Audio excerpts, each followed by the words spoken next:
63 seconds. That's how long it took for a 135-pound martial artist to defeat a 240-pound Dutch kickboxing champion who'd never lost a match.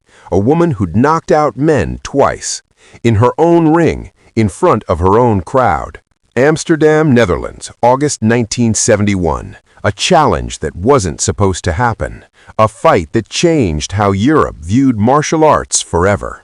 This is the story of the night Bruce Lee stepped into a kickboxing ring and proved that weight classes exist for a reason, but understanding trumps them all. The Apollo Hall Arena in Amsterdam's Southern District, August 14, 1971. Bruce Lee was in Europe briefly for film discussions. Word spread through Amsterdam's martial arts community. The Chinese-American fighter who was making waves in America was in town. Vera Vanderberg heard about it in her gym. She was Holland's female kickboxing champion. 240 pounds of solid muscle, 6 feet tall, undefeated in 23 professional fights. She'd knocked out male opponents. She'd dominated every woman who'd stepped into the ring with her. She trained in Dutch kickboxing, the brutal, efficient style that emphasized low kicks, aggressive combinations, and overwhelming physical pressure. No fancy forms, no traditional kata, just devastating effectiveness born from full-contact competition. Vera didn't believe the stories about Bruce Lee. She'd seen kung fu demonstrations, flowery movements that looked impressive but wouldn't work against someone who actually fought back, against someone who trained to hurt you. She issued a public challenge through a local newspaper. Bruce Lee claims his techniques work against anyone, regardless of size. I weigh 240 pounds. I've knocked out men who weigh 200. If his martial arts are real, prove it in my ring, under kickboxing rules, 3 rounds. The challenge was designed to be impossible. Kickboxing rules meant Bruce couldn't use trapping hands, joint locks, or ground fighting, his Wing Chun advantages. He'd have to stand and trade strikes with a woman who outweighed him by over 100 pounds and had years of full-contact competition experience. Bruce accepted immediately, not to prove anything to Vera, but to test his Jeet Kune Do principles under rules that deliberately disadvantaged him. The match was scheduled for that Saturday night. Word spread. The Apollo Hall wasn't a huge venue, maybe 800 capacity, but it sold out in 3 hours. Saturday night, the Apollo Hall packed. The crowd was 90% Dutch kickboxing fans who came to watch their champion destroy this Chinese martial artist who disrespected their sport by suggesting his techniques were superior. Vera entered first. The crowd erupted. She wore traditional kickboxing shorts and a sports top. Her legs were massive, tree trunks built from thousands of low kicks against heavy bags and sparring partners. Her shoulders were broad, her arms thick. She looked like she could walk through a wall. She climbed into the ring, raised her gloved hands, soaked in the adulation. This was her house, her rules, her crowd. Bruce entered with polite applause mixed with skepticism. He wore simple black shorts. His torso was bare, lean, defined muscle, not an ounce of excess. Next to Vera, he looked impossibly small, like a teenager next to an adult. The size difference when they stood facing each other was absurd. Vera had nearly 7 inches of height and 105 pounds on him. Her thigh was thicker than his torso. The referee, a Dutch kickboxing judge, explained the rules. 3 2-minute rounds. Standard kickboxing. Punches, kicks, knees allowed. No elbows, no throws, no grappling. Knockdown ends the fight. Vera touched gloves with Bruce. She looked down at him, literally down, nearly a foot, and said in accented English, "Nothing personal, but you should not have accepted." Bruce just nodded. The bell rang. Vera came forward immediately.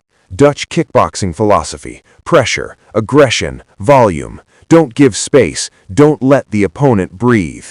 She threw a low kick, her signature weapon, aimed at Bruce's lead leg, the kind of kick that could deadleg an opponent, take away their mobility, set up combinations. Bruce checked it with his shin. The impact echoed through the arena, but he'd positioned his leg at an angle that dispersed the force. Vera threw another. Bruce checked again. Then he moved. Not backward, laterally, circling at an angle Vera wasn't expecting. Her forward pressure suddenly met empty air. She had to pivot to face him, and in that pivot, Bruce struck. A straight lead punch, his signature technique, not telegraphed, no wind-up, just suddenly there, landing clean on Vera's jaw. It wasn't a knockout punch. Bruce had controlled the power, but it was a message. I can hit you whenever I want. Vera's head snapped back. The crowd gasped. Their champion, who'd never been hurt in 23 fights, just got hit clean by a man half her size. She reset, adjusted, came forward more cautiously, threw a jab to establish range. Bruce slipped it, countered with a body shot, a hook to the ribs that made Vera grunt. She threw a combination, jab, cross, low kick, fast, powerful, the combination that had finished 7 of her previous opponents. Bruce evaded the punches with minimal head movement, let the kick come, then swept her supporting leg with perfect timing. Vera stumbled, didn't fall, her balance was too good, but she was off balance for a crucial second. Bruce could have followed up, could have pressed the advantage. He didn't. He reset, gave her space to recover. The bell rang, end of round 1. Vera walked to her corner, breathing hard. Her coach spoke urgently in Dutch. She'd barely touched him. He'd hit her clean 3 times. This wasn't supposed to happen. Round 2. The second round began with Vera changing strategy. If she couldn't catch him with power shots, she'd use her size and conditioning, wear him down, make him carry her weight. She pressed forward aggressively, throwing volume, not trying to knock him out with single shots, but overwhelming him with sheer output. Jabs, crosses, low kicks, body shots, forcing Vera to defend constantly. Bruce gave ground, let her come forward, but he was moving efficiently, small steps, subtle angles, never wasting energy. And every time Vera committed fully to an attack, Bruce countered. A straight right hand when she threw a big hook, a side kick to the thigh when she stepped in, a perfectly timed uppercut when she ducked to set up a low kick. By the 92nd mark of round 2, Vera was breathing heavily. She'd thrown probably 40 strikes. Bruce had thrown maybe 12, but Bruce's 12 had all landed clean. Vera's 40 had mostly hit air. She threw a desperate overhand right, full power, full commitment, trying to end it with one shot. Bruce saw it coming, stepped inside the punch, violating every boxing instinct to move away from power, and landed a short hook to her solar plexus. The same technique he'd used on Master Chen in Seattle 4 years earlier. Vera's eyes went wide. Air left her lungs. Her legs wobbled. She didn't go down, but she was hurt, really hurt. Bruce stepped back immediately, gave her space. The referee moved in, checking if she could continue. Vera waved him off, insisted she was fine, but she wasn't. Everyone in the arena could see it. The bell rang, end of round 2. In her corner, her coach spoke urgently. She was losing, badly. She'd landed maybe 5 clean shots total. He'd landed 20. She was exhausted. He looked fresh. But Vera was a fighter. She came out for round 3 determined to land something significant, to prove she belonged in the ring with him. She threw everything, combinations, power shots, low kicks that could break bones. She left herself open doing it. Desperation made her sloppy, but she didn't care. She needed to land. Bruce evaded most of it. What he couldn't evade, he absorbed with positioning that minimized damage. And then, at the 43-second mark of round 3, Vera threw a wild, spinning back kick. High risk, high reward. If it landed, it could knock Bruce out. If it missed, it missed. Bruce stepped inside the rotation, caught her supporting leg with a sweep, and Vera, all 240 pounds, crashed to the canvas. The referee immediately stepped in, counted. Vera tried to get up, but her legs wouldn't respond. The accumulated damage, the exhaustion, the frustration, it all hit at once.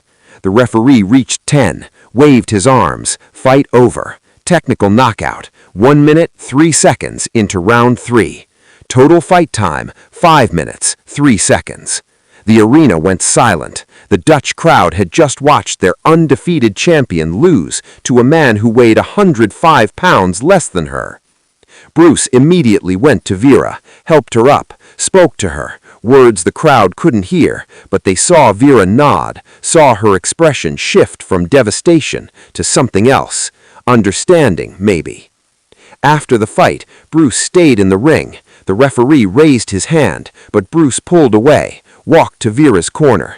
"You're incredibly strong," he said in English while her coach translated to Dutch. "Your kickboxing is excellent. I didn't beat your technique. I beat your assumptions about what works." Vera looked at him, confused. "You fought like I was your size, used the same strategy you use against opponents who match your weight. But I'm not that opponent. Against me, you needed to adapt, change tactics mid-fight. That's not weakness. That's what all fighters must learn, how to adapt when the situation doesn't match their training." Vera listened, then asked, "How did you move so fast? How did you hit so hard at your size?" Bruce smiled. "Efficiency, economy of motion, understanding leverage and body mechanics. Power doesn't come from muscle mass, it comes from technique. Speed doesn't come from fast hands, it comes from eliminating wasted movement."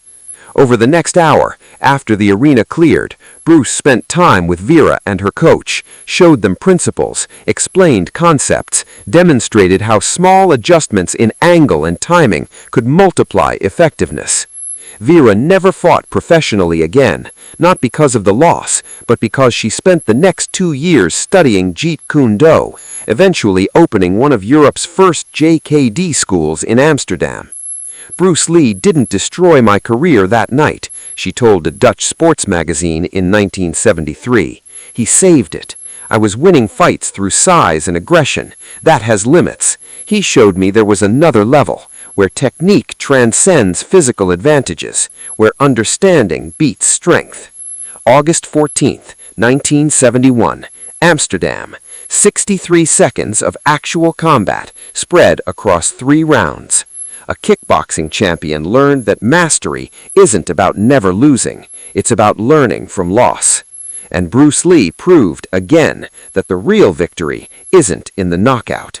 It's in what you teach afterward.